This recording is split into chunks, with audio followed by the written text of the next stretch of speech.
আজকের আপনারা যে বাড়িতে উপস্থিত হয়েছেন এটা ট্রাক ড্রাইভার হেলালের বাড়ি। তার মা একজন পেশাদারী ভিক্ষুক, ভিক্ষা করিয়েই এই একমাত্র ছেলে, তার এই একমাত্র ছেলেকে বড় করেছে। ওর বয়স 20 থেকে 21 বছর। ও অল্প বয়সে ট্রাকের ড্রাইভার হয়েছে।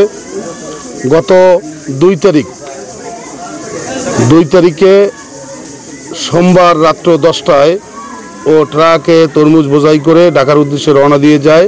সাভার হেমায়েতপুর যাওয়ার পরে সামনে থাকা একটি তেলের লরি উল্টে গিয়ে তেল ছড়িয়ে পড়ে এবং সাথে সাথে আগুন ধরে যায়। ওই লরিটার পিছনেই ছিল ওর গাড়ি। হ্যাঁ, ও আর সারতে পারেনি। সেখানে ওর শরীরে গাড়িতে তেল, রাস্তায় সমস্ত জায়গায় আগুন ধরে যাওয়ার পরে ওদের শরীরে আগুন ধরে যায়।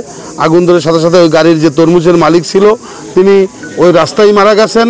ওরা প্রায় 10-15 মিনিট দৌড়ি করছে, ছুটোছুটি আগুন নিয়ে ছুটোছুটি করার পরে একটা পর্যায়ে আগুন থেমে যাওয়ার পর এক মহিলার কাছে গিয়ে আশ্রয় গ্রহণ করে।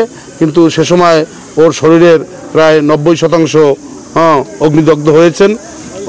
ওর এবং ওর হেল্পার সাকিব নাম মনে হয়, সাকিব, এই দুইজন অগ্নিদগ্ধ হয়। পরে শেখ হাসিনা বার্ন ইউনিটিতে তাদেরকে নেওয়া হয়।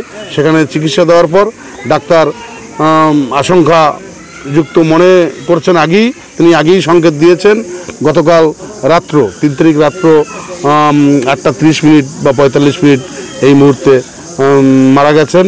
মারা যাওয়ার পরে আমাদের ওখানে যারা লোক ছিল, আমাদের এই সোহাগ, আমাদের ওই ওরাদ, ভগ্নিপতি, জামাল, এখানে যে লোকজন ছিল তারা এখন পুলিশ ক্লিয়ারেন্সের জন্য যে একটা প্রত্যয়ন আনার দরকার, সেইটা আনার জন্য সারা রাতব্যাপী চেষ্টা করছে।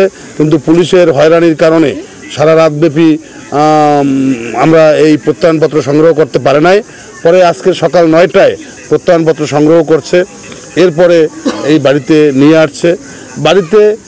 এই বাড়ির অবস্থা আপনারা দেখেন। ওই একটি নাড়ার খেরের ঘর হেলালের, তার অন্তঃসত্ত্বা 5 মাসের অন্তঃসত্ত্বা স্ত্রী, 1 বছর আগে বিবাহ করছে। স্ত্রী এখন 5 মাসের অন্তঃসত্ত্বা, নাম সোনিয়া, মার নাম আলেয়া। ভিক্ষা করে, এই ভিক্ষা করেই এই ছেলেকে বড় করছে।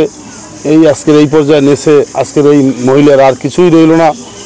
তো আপনাদের মাধ্যমে দেশ এবং জাতির কাছে বা যারা ঊর্ধ্বতন কর্তৃপক্ষ আছে আমরা তাদের কাছে আবেদন করতে চাই মানবিক কারণে যে এই ছেলেহারা মা এবং স্ত্রী যাতে সরকারি সকল ধরনের সুযোগ সুবিধা পায়।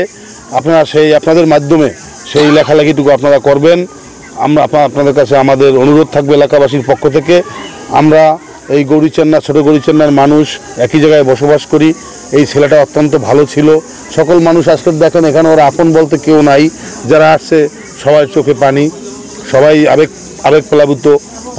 কারণ ছেলেটা সবার সাথে মিশুক ছিল এবং তার পারিপার্শ্বিক অবস্থা অনুযায়ী সবাই তাকে ভালোবাসত। নিশ্চয়ই আপনাদের সর্বোচ্চ সহযোগিতা আমরা কামনা করি। এবং আর একটা জিনিস, যে এই যে গতকাল রাত্র 8:30টায় মারা যাওয়ার পরে এই যে সাভার থানা পুলিশ এই যে হয়রানিটা করলো, তাকে পুলিশ ক্লিয়ারেন্সটা না দিয়ে এই পোড়া রুগীটাকে সারা রাত্র সেখানে রাখলো। 9টার সময় দিল। লোকজন আমাদের যারা ছিল সেই লোকজনগুলো হয়রানি হইল। আমরা এটাও সরকারের কাছে আপনাদের মাধ্যমে এর বিচার চাই।